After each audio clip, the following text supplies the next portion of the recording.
All right, guys, there's some really, really sad persecution happening right now in Syria. Once again, not getting mainstream media coverage, but thousands of Christians are being dragged out of their homes and murdered in the streets, their bodies left in the roads, children, women. It's just horrific. It's unbelievable. These are our brothers and sisters. The Bible says that those that are suffering in prison for Christ, to remember them as though we were suffering in our own bodies. And so these people are being literally slaughtered. It's unbelievable. Like I said, I can't put into words how sad it is. This is a guy who is from the village where this is happening. And then we're going to go over a full breakdown of what's going on. An advocate for these Christians is gonna speak here after, but let's just react to this. There's really no words for how sad this is, but I want to call you guys to prayer and I want to call you guys to action to just remember them and to think about them and to pray for them and to be aware, since the mainstream media refuses to cover it. We'll cover it here. These videos do get demonetized. They get blocked. Our last one got age restricted for 18 plus and it got demonetized, but it is what it is. We're going to keep making them even if they get flagged and blocked. Let's watch this together. This is just horrific. Wait, hold on. my face, because if they see me, they will kill me. I'm from Syria. I live now in the city of Latakia. Please, please, please. The media is not showing you anything. The terrorists are killing everyone, Ugh. children, women, teenagers, old people, just killing. There is more than 100 body in my. There is more than 100 body in my village now. 100 bodies in his village, and there was a video of, oh man, it just gives me emotional, of them going in and literally dragging out these Christians, children and women, and throwing them into the street, and they're killing them and leaving them in the road. Of course, the video wasn't necessarily graphic because it wasn't showing the killings, but it's just too, in my opinion, it's too horrific to show. It's horrific what they're doing and how they're going into homes and pulling people out. It's just unbelievable. Even in the city, they are just taking the children and the women and kill them. I don't know what to do with my mom and my two sisters. Ugh. Please, you gotta help us. Nobody's talking anything about it. Not the social media or the TV channels. They are all hiding the truth. They are saying that they are killing the resistance, but this is end up 2 days ago. Please, you gotta help us. They have been killing people since 2 days until now. Hundred of bodies are thrown in the street, in the villages, and in the city of Syria. We are not allowed to go out of the house. They just come to the houses, take the people, kill them outside of the house, and take all the phones so nobody record or do anything. Please, you gotta help us. Sick to my stomach watching this. I have two sisters. I don't know what to do with them. If it's okay for me if I die, but not for my two sisters or my mom. One of them is a teenager. Please, you gotta help us. Nobody's talking anything about it. Human rights, United Nations, anyone, America, anyone, just please help us. You need to do something about it. The social media is not showing anything. Most of my relative people are dead in my village. There is bodies in the street. We are afraid for the little kids. There is nobody left. Like, we are being killed. All of us, all the Alawite and the Christian. For God's sake, if you believe in humanity, if you believe in any religion that you want, just please, you need to save us. You need to do something about this. The TV is not showing anything, not Al Jazeera, not any TV channel. They are all covering what's happening now. Until this moment, there is people coming from another cities from Syria, like Idlib and Hama and Homs. They are coming just to kill people. They are still coming until now and killing people randomly. Not women or children or anything. They kill everybody. They are demons. They are not human beings. They are demons. And the lady who we're going to listen to in a minute, who's an advocate for the persecuted church in Syria, she literally says it's demonic. Like, these people are demon possessed, demon influenced, and demonized in every sense of the word that are doing this. It's just darkness, as dark as it gets. And nobody's talking anything about it. I don't know what will happen to me in the next hour. So sad. It's just horrific, man. Please, human rights, United Nations, Anyone who can hear me, just please save us. You need to do something quickly. We are running out of time. There is no more Christian or Alawite to kill anymore. You need to save what the rest of us. I'm covering my face now. Oh man, it just makes me sick. It's just so sad. He's pleading for help. And one of the reasons why we're showing all this is because this is what he's asking. Show this to people, let people know what's going on. This girl does a really good job. We're going to watch this of breaking down what's going on, the massacre that's happening. So don't have TikTok brain right now and just click off because it is about 9 minutes, 10 minutes. This gives us a full picture, though, of what's happening in Syria, why the Christians are being murdered. And literally, some of these Christians, I don't know the good word for it, but they're going extinct. There was hundreds of thousands. Now there's literally, she says, like in one village, there's like 1,200 Christians where there was 100,000 before because they're getting killed. One of the reasons why the media, for those of you wondering, is not covering this is because this is happening by Islamic extremists. And they want to continue to paint the picture that Islam is the religion of peace, when in reality, it is not the religion of peace. This is what's happening right now. And let's watch this. So just be patient and let's listen to Eric scope what of she the has to say. massacre in Syria continues to expand. Syrian Christians are once again caught in the crossfire. Juliana Taimoorazi, Nobel Peace Prize nominee for advancing awareness of the persecution of Christians in the Middle East, joins us now. Juliana, what are you hearing from Syria? Awful, terrible news, terrible news.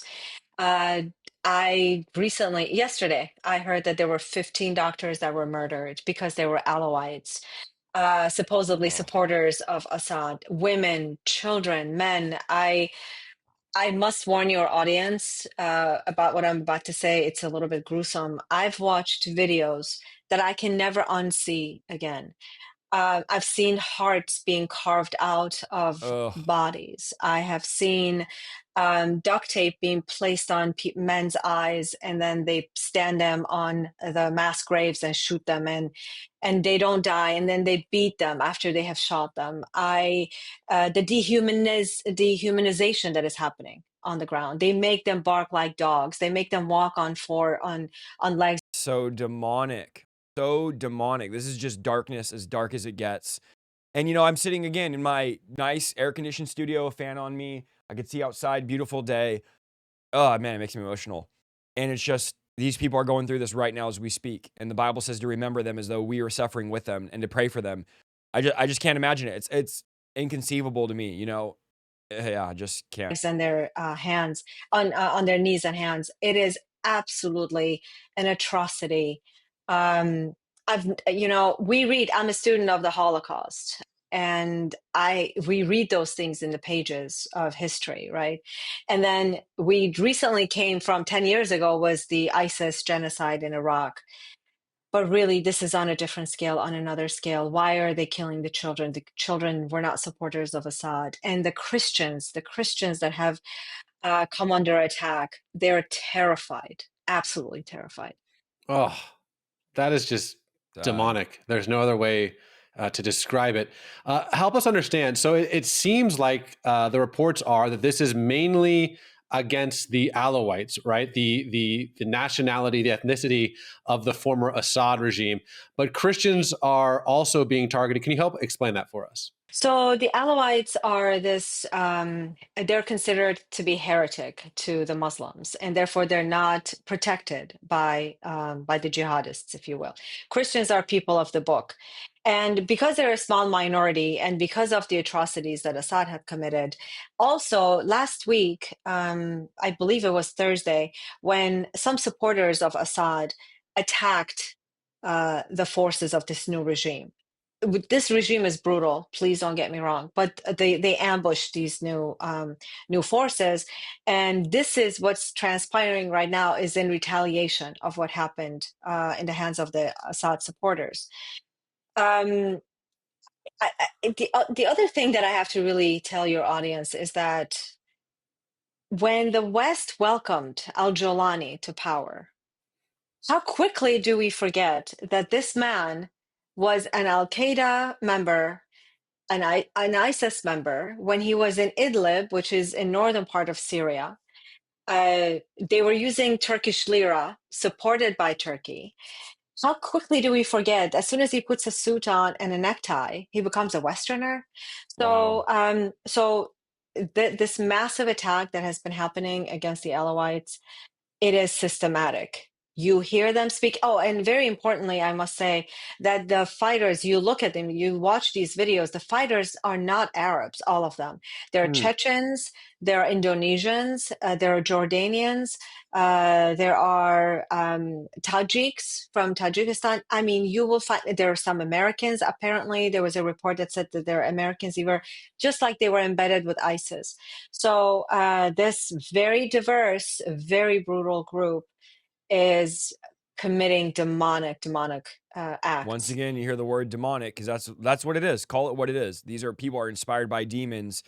Then yeah, against the Alawites and Christians. As far as Christians are concerned, we are people of the book, yes, but we're connected to Christendom.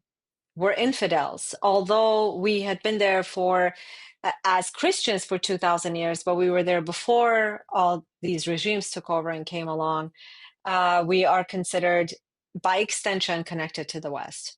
And because we worship the cross, because we worship Jesus Christ, we have to pay a heavy price for them, for that belief.